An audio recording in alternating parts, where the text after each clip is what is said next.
ನಮಸ್ಕಾರ, ರಿಪಬ್ಲಿಕ್ ಕನ್ನಡ ನ್ಯೂಸ್ಗೆ ಸ್ವಾಗತ. ನಾನು ಶ್ರೀಪಾದ್ ಪಾಟೀಲ್. ನನ್ನ ಜೊತೆ ಇದ್ದಾರೆ ಶ್ರೀಲಕ್ಷ್ಮಿ ರಾಜ್ಕುಮಾರ್. ಕರ್ನಾಟಕ ಎಕ್ಸ್ಪ್ರೆಸ್ ನಲ್ಲಿ ಏನೆಲ್ಲ ಸುದ್ದಿಗಳಿದೆ ನೋಡೋಣ. ಅದಕ್ಕಿಂತ ಮುಂಚೆ ಈ ಕ್ಷಣದ ಒಂದು ಬ್ರೇಕಿಂಗ್ ನ್ಯೂಸ್. ಬಳ್ಳಾರಿ ಜೈಲಿಗೆ ಐಟಿ ಅಧಿಕಾರಿಗಳು ಎಂಟ್ರಿ ಕೊಟ್ಟಿದ್ದಾರೆ. ಶವ ಸಾಗಾಟಕ್ಕೆ ಬಳಸಿದ್ದ ಹಣದ ಮೂಲದ ತನಿಖೆ.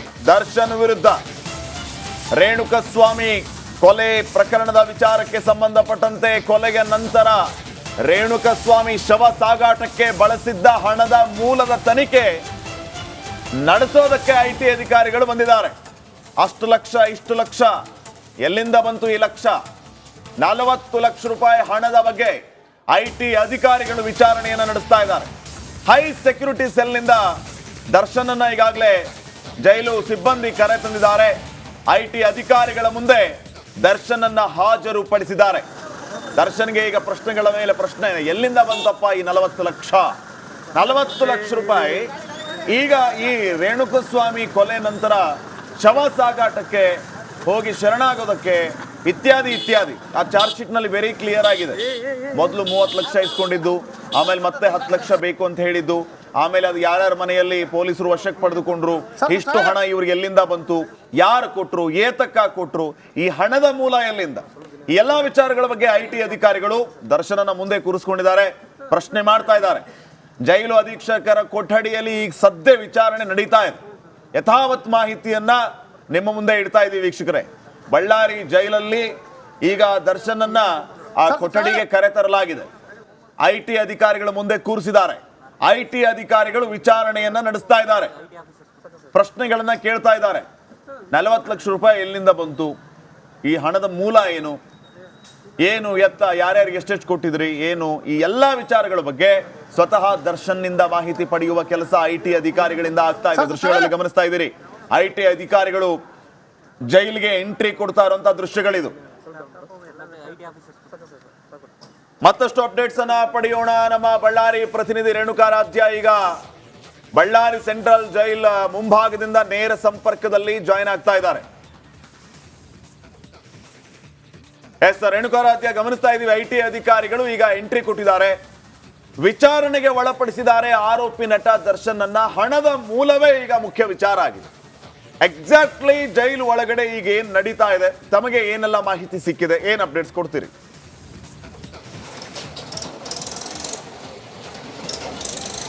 ಶ್ರೀಪಾದ್, ದರ್ಶನ್ ರೇಣುಕಸ್ವಾಮಿ ಕೊಲೆ ಪ್ರಕರಣದಲ್ಲಿ ಜೈಲಿನಿಂದ ಮುಕ್ತಿಗಾಗಿ ಅಂದ್ರೆ ಬೇಲ್ನ ನಿರೀಕ್ಷೆಯಲ್ಲಿದ್ರು. ಆದರೆ ಈಗ ಅವರಿಗೆ ಐಟಿ ಶಾಕ್ ಎದುರಾಗಿರ್ತಕ್ಕಂಥದ್ದು. ಅಂದರೆ ಆ ರೇಣುಕಸ್ವಾಮಿ ಕೊಲೆ ಪ್ರಕರಣದಲ್ಲಿ ಆಗಿರ್ತಕ್ಕಂಥ ಹಣದ ವ್ಯವಹಾರ ಹಾಗೂ ನಗದು ವರ್ಗಾವಣೆಯನ್ನು ಏನು ಮಾಡಿದ್ರು, ಅದಕ್ಕೆ ಸಂಬಂಧಪಟ್ಟಂತೆ ಅಧಿಕಾರಿಗಳು ಇವತ್ತು ದರ್ಶನ್ ಅವರನ್ನ ವಿಚಾರಣೆ ಮಾಡ್ತಾ ಇದ್ದಾರೆ. ಕೋರ್ಟ್ನಿಂದ ಪರ್ಮಿಷನ್ ತೆಗೆದುಕೊಂಡು ಬಂದು ಜೈಲಿನ ಒಳಗೆ ವಿಚಾರಣೆ ಮಾಡ್ತಾ ಇರ್ತಕ್ಕಂಥದ್ದು.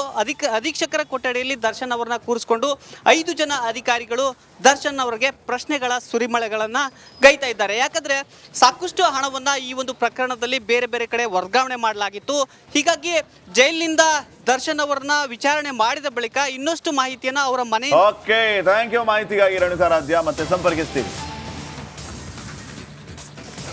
ಬಿಜೆಪಿಯಿಂದ ವಿಧಾನಸೌಧ ಮುತ್ತಿಗೆ ಯತ್ನ ನಡೆದಿದೆ. ಮೂಡಾ ಕೇಸ್ನಲ್ಲಿ ಸಿದ್ದರಾಮಯ್ಯ ರಾಜೀನಾಮೆಗೆ ಆಗ್ರಹಿಸಿ ಇವತ್ತು ಪ್ರೊಟೆಸ್ಟ್ ನಡೀತಾ ಇದೆ.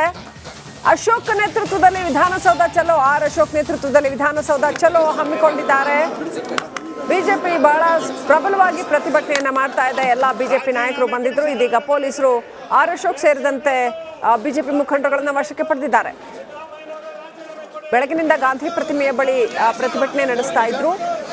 ಇದೀಗ ವಿಧಾನಸೌಧ ಮುತ್ತಿಗೆ ಯತ್ನದ ಹಿನ್ನೆಲೆಯಲ್ಲಿ ಛಲವಾದಿ ನಾರಾಯಣಸ್ವಾಮಿ ಹಾಗೂ ಅಶೋಕ್ ಅವರ ನೇತೃತ್ವದಲ್ಲಿ ನಡೆದಂತಹ ಈ ಪ್ರತಿಭಟನೆ ಇದೀಗ ಬಿಜೆಪಿ ಮುಖಂಡರುಗಳನ್ನ ಪೊಲೀಸರು ವಶಕ್ಕೆ ಪಡೆದಿದ್ದಾರೆ.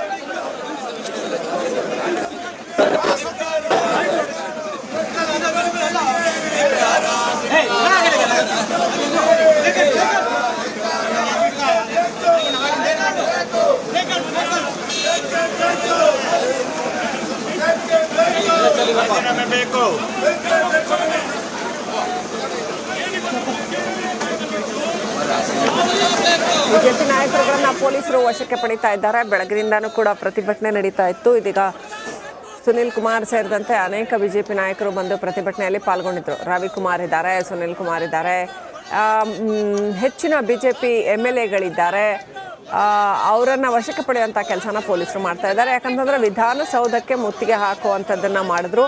ಅದಕ್ಕೂ ಮುಂಚೆ ವಿಧಾನಸೌಧ ಆವರಣದಲ್ಲಿ ಗಾಂಧಿ ಪ್ರತಿಮೆಯ ಬಳಿ ಕುಳಿತು ಧರಣಿ ನಡೆಸಿದ್ರು. ಮೂಡ ಹಗರಣದಲ್ಲಿ ಸಿದ್ದರಾಮಯ್ಯ ತಕ್ಷಣ ರಾಜೀನಾಮೆ ಕೊಡಲೇಬೇಕು ಅಂತ ಬಿಜೆಪಿ ಆಗ್ರಹಿಸ್ತಾ ಇದೆ. ಅನಾರೋಗ್ಯದ ಕಾರಣ ವಿಜಯೇಂದ್ರ ಇವತ್ತು ಪ್ರತಿಭಟನೆಯಲ್ಲಿ ಪಾಲ್ಗೊಳ್ತಾ ಇಲ್ಲ. ಆದರೆ ಈಗ ನಡೀತಾ ಇರ್ತಕ್ಕಂಥ ಪ್ರತಿಭಟನೆಯಲ್ಲಿ CT ರವಿ ಸೇರಿದಂತೆ ಅನೇಕ ಬಿಜೆಪಿ ಮುಖಂಡರುಗಳು ಪಾಲ್ಗೊಂಡ ಹಿನ್ನೆಲೆಯಲ್ಲಿ ಅವರನ್ನು ಪೊಲೀಸರು ವಶಕ್ಕೆ ಪಡೆದಿದ್ದಾರೆ.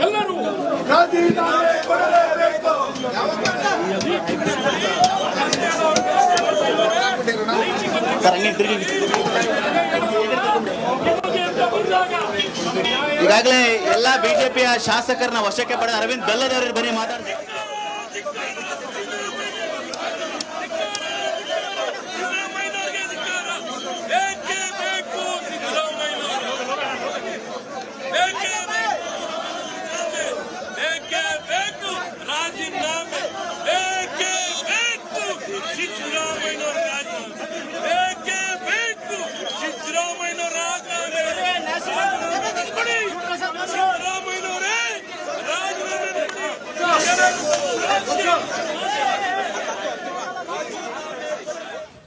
ಅಪ್ಡೇಟ್ ಪಡ್ಕೊಳ್ಳೋಣ. ಪ್ರತಿನಿಧಿ ಸುರೇಶ್ ಕನೆಕ್ಟ್ ಆಗಿದ್ದಾರೆ. ಸುರೇಶ್, ಬಿಜೆಪಿ ಇವತ್ತು ಇನ್ನಷ್ಟು ಭರ್ಜರಿ ಪ್ರತಿಭಟನೆಯನ್ನ ನಡೆಸಿದೆ.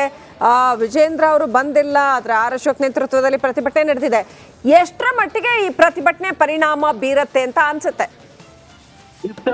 ಶ್ರೀಲಕ್ಷ್ಮಿ, ಇವತ್ತು ಏನು ಬಿಜೆಪಿಯ ಎಲ್ಲಾ ನಾಯಕರು ಕೂಡ ಇವತ್ತು ಏನು ವಿಧಾನಸೌಧದ ಆವರಣದಲ್ಲಿರ್ತಕ್ಕಂಥ ಗಾಂಧಿ ಪ್ರತಿಮೆ ಬಳಿ ಸಿದ್ದರಾಮಯ್ಯನವರ ರಾಜೀನಾಮೆಗೆ ಆಗ್ರಹಿಸಿ ಬೃಹತ್ ಪ್ರತಿಭಟನೆ ನಡೆದು ಈ ಪ್ರತಿಭಟನೆಯ ವೇಳೆ ಪ್ರಮುಖವಾಗಿ ಏನು ಸಿದ್ದರಾಮಯ್ಯನವರ ರಾಜೀನಾಮೆ ಯಾಕೆ ಕೊಡಬೇಕು ಅಂತಕ್ಕಂಥ ಹಲವಾರು ಕಾರಣಗಳನ್ನ ಉಲ್ಲೇಖಿಸಿದ್ದಾರೆ. ಯಾಕಂದ್ರೆ ಈ ಹಿಂದೆ ಸಿದ್ದರಾಮಯ್ಯನವರು ಕೂಡ ನನ್ನ ಮೇಲೆ FIR ಆಗಿದೆ, FIR ಗೆ ಸೂಚನೆ ಕೊಟ್ಟಿದೆ, ಹೈಕೋರ್ಟ್ ಅಲ್ಲಿ ಏನಾಗಿದೆ, ಆದ್ರೆ ಈವರೆಗೆ ಅಲ್ಲಿ ಹಿಂದಕ್ಕೂ ಬಂದಿದ್ಯಾ ಅಂತಕ್ಕಂಥ ಸಾಕಷ್ಟು ಪ್ರಶ್ನೆಗಳನ್ನ ಕೂಡ ಎತ್ತಿದ್ರು. ಸೊ ಇವತ್ತು ಈ ಏನು ಅಂದ್ರೆ ಇವತ್ತು ಮೈಸೂರಿನ ಲೋಕಾಯುಕ್ತ SP ಇಂದ ಇವತ್ತು FIR ಕೂಡ ಆಗುವಂತಹ ಸಾಧ್ಯತೆಗಳು ಹೆಚ್ಚಾಗಿರ್ತಕ್ಕಂಥ ಇವತ್ತೇ FIR ಆಗುತ್ತೆ ಅಂತ ಹೇಳೋದು ಕೂಡ ಇವತ್ತು ಮೂಲಗಳ ಮಾಹಿತಿ. ಸೊ ಈ ನಿಟ್ಟಿನಲ್ಲಿ ಇಷ್ಟೆಲ್ಲ ಆದ್ರೂ ಕೂಡ ಈಗಲಾದ್ರೂ ರಾಜೀನಾಮೆ ಕೊಡ್ಬೋದಲ್ಲ, ಯಾಕೆ ಕೊಡ್ತಿಲ್ಲ ಅಂತಕ್ಕಂಥದ್ದು ಬಿಜೆಪಿ ನಾಯಕರ ಆಗ್ರಹ.